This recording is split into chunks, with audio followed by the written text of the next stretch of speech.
hari ni saya nak unboxing sebuah model terbaru daripada Oppo, iaitu Oppo A9 2020 yang baru je dilancarkan pada hari ni. So ni Oppo A9 2020. Dekat depan kotak dia ada gambar Oppo A9 2020 tu. Dan dekat belakang dia ada sedikit info mengenai Oppo A9 2020 ni. Dia 48MP ultra wide quad camera, 5000 mAh bateri, Snapdragon 665 dan juga dual speakers. Dekat bawah ni ada tertulis dia punya warna, iaitu marine green. Selain tu juga ada tertulis dia punya RAM dan juga storage, iaitu 8GB dan 128GB.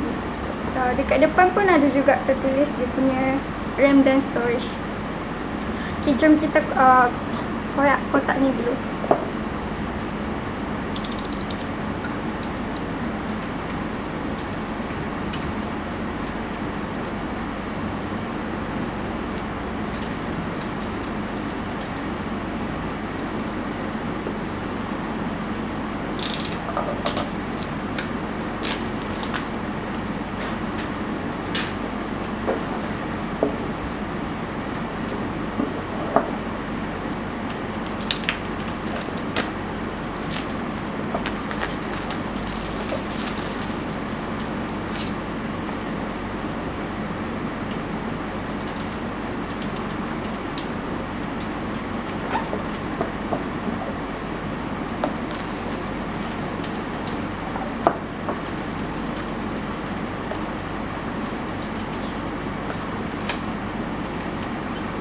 Dalam kotak ni ada SIM pin ejector,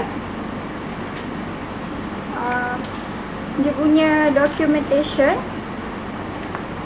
case,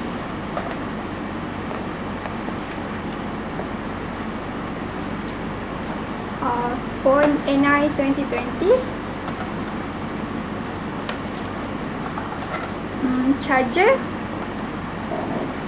headset dan juga micro USB kabel.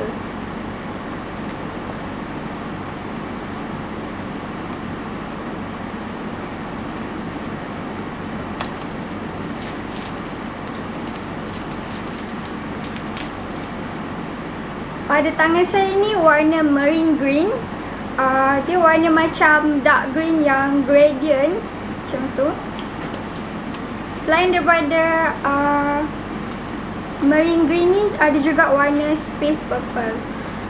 So korang boleh pre-order dekat DirectD, dekat website ataupun mana-mana cawangan yang berdekatan dengan korang. Jangan lupa layari laman web DirectD. Sebelum saya terlupa, jangan lupa untuk nantikan kita orang punya video yang seterusnya mengenai Oppo A9 2020 ni.